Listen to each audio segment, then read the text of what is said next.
Welcome, Tim. So, I know a little bit about you. We've worked together and I've seen your organization start and grow. And so I'm excited to hear a little bit more. And I wonder if you would share with the listeners a bit about Higher Purpose Co. Absolutely. So Higher Purpose Co., we were established in 2016. We're based in Clarksdale, Mississippi, right in the heart of the Mississippi Delta. But fortunately, we have the opportunity to serve Black entrepreneurs, farmers, and artists across the entire state of Mississippi now. Our mission really is focused on building what we call community wealth, and that's really anchored in the focus of financial, cultural, and political power. And programmatically, that shows up in our work as business ownership, narrative change, and advocacy work. And so we are on target right now to serve about 300 members across the state monthly. And we're really excited about the growth that we're able to do, particularly this year, where Black business ownership has been a really topic of discussion in every conversation, from media to sports to entertainment, education, and definitely in philanthropy. Absolutely. Well, congratulations on your work so far, and just very impressed with what your mission is and how you've been able to achieve that.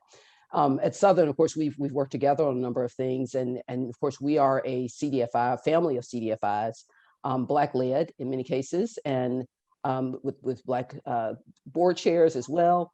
And we are often identified, of course, as a Black led organization. Of course, we are. And can you talk about how Higher Purpose identifies? You identify as a BIPOC organization. What does that actually mean in terms of your internal and board leadership? How does that translate into the work that you're doing for the communities you serve? Yeah, that's a really great question. For us, our work really started based on organizing ourselves. And so, all of us identify as Black residents of Mississippi. Most of us have deep connections to Mississippi. We either have family or friends that live here. And that also translates into our board. Majority of our board identifies as Mississippi, Black residents, which is also important. I think the other thing here when we talk about the structure of our team and our board leadership is that majority of our team and board members identify as Black women, which is also very important, that I want to lift up in terms of how that allows our work to really translate in terms of how we're serving our members every single day. So for us, it's about being true to ourselves and really walking in the truth of who we are, by leading, by example. And we're able to be relatable to our members every single day because we know what it's like to be Black in Mississippi, to be honest with you. Yeah, I think that's excellent. It's so important to be in a position where you can tell your own story and set the agenda for yourself and for in that way and have that kind of input. So I appreciate you sharing that. If you would share a little bit about a program or an initiative that your organization is spearheading that works to advance economic opportunity and prosperity. I would say BIPOC, but it sounds like y'all are really focused on Black communities. So if you could just expound on that a little bit, and how does this work impact the communities that you serve? One of our most signature programs that was started in 2019 was really focused on providing access to capital to Black entrepreneurs, Black farmers, Black artists across the state of Mississippi. And we launched the Higher Purpose Funding Network, and that has really evolved into a more robust infrastructure around how we really provide different types of capital to our membership. And so since 2019, we've deployed over $800,000 of capital to over 180 entrepreneurs in our network, and some that are not in our network throughout, the state of Mississippi.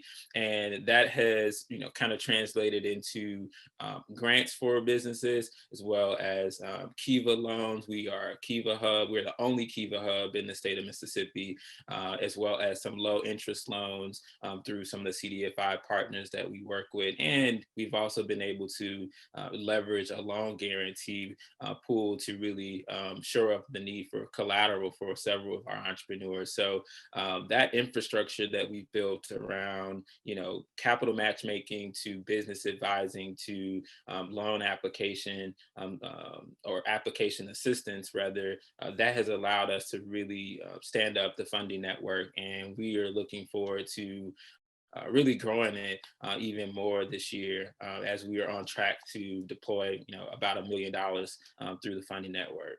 That's fantastic. I really appreciate your focus both on a continuum of capital, sort of recognizing all the different types of capital that businesses need in order to grow and thrive, and also the role of business advising. It's really important.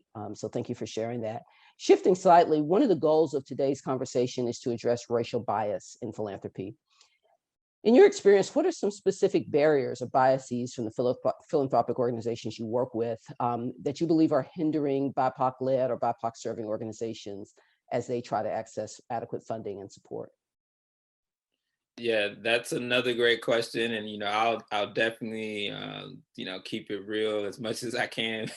And I would just say, one of the things that constantly frustrates me, and I think this has been in philanthropy for a very long time, when it comes to small organizations, or in this case, really Black-led organizations, has been this conversation around capacity, right? Well, do you have the capacity to get this work done? What are your partnerships look like? And I even have had conversations around financial management and things like that. So part of it is that we have to move past capacity, and I think one of the things philanthropy can do is actually fund capacity, right? I think that's a very clear way to do it. If you think there's a capacity issue, fund the capacity to be built. Issue has been solved. The second thing I would lift up is, I think part of what we've been able to do is really stand really firm on our mission and our focus. We've seen a lot of organizations that have taken funding because the funders have basically given the directive that this is what they want to fund. So what that translates to me is that there's a need for philanthropy to really trust the experts on the ground, right? If we say that we need to move $100,000 to support Black farmers like tomorrow because there's a shortage of access to fresh food, that's exactly what needs to be funded, not necessarily what programmatically the foundation wants to get funded. And so I think being that brings me to the third point, being nimble enough around how those resources are dispersed, right? So there are a lot of organizations that are moving towards general operating support, which I think is amazing, but the status quo is still very much so program support, and that is hindering particularly Black-led organizations, where we are the one-stop shop for a lot of different things in our community, and we touch so many different lives in different areas. Sometimes we need that flexible funding to be able to just show up in a way that the community needs us. So addressing capacity by funding it, two, trusting the experts on the ground, and the third thing is really reimagining how funding is dispersed through general operating support or other creative strategies that allow Black-led organizations to be more responsive. So I very much appreciate you sort of identifying what those challenges are and sort of already offering some potential solutions to how philanthropy can approach BIPOC-led organizations and Black serving organizations, Black-led organizations.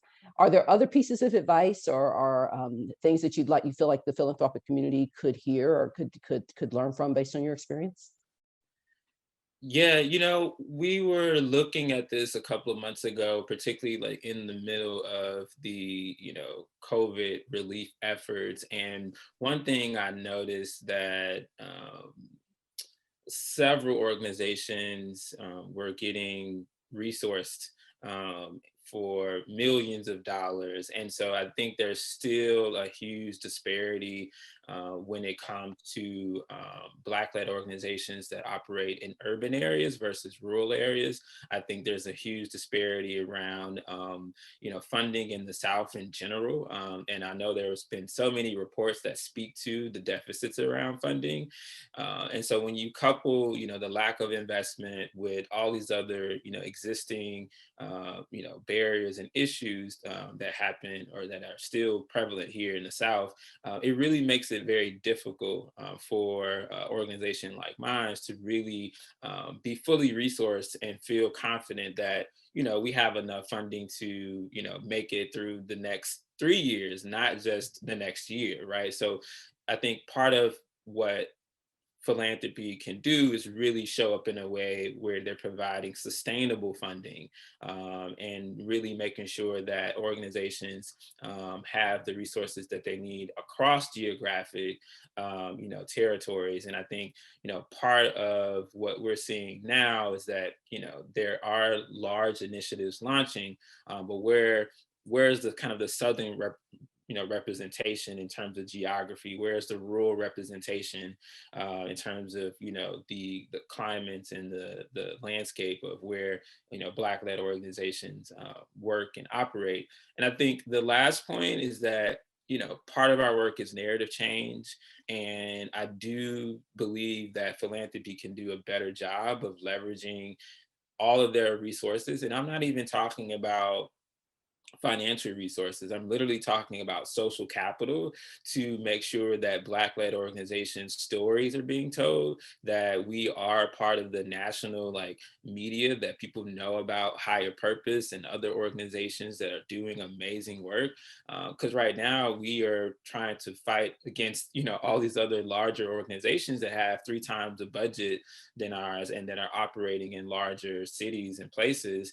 And I feel like honestly, some of those, philanthropic organizations can use their networks to, highlight our organizations either on their website or through their social media or reaching out to their media contacts to make sure that people know that, good work is happening here in Mississippi and other places in the South and throughout the country, where sometimes the dominant narrative is so negative, people don't automatically think that, wow, there's a Black-led organization in Mississippi working with Black entrepreneurs and farmers and artists, and it's being run by local people. It's a homegrown strategy, right? That's been here for years. And I think, it's very surprising, when I share that information with people. And I'm saying it in that way because I know that my story is connected to other Black-led organizations that are having similar issues in terms of getting the recognition and the praise and the funding that they need because of the lack of attention or focus on lifting up their work.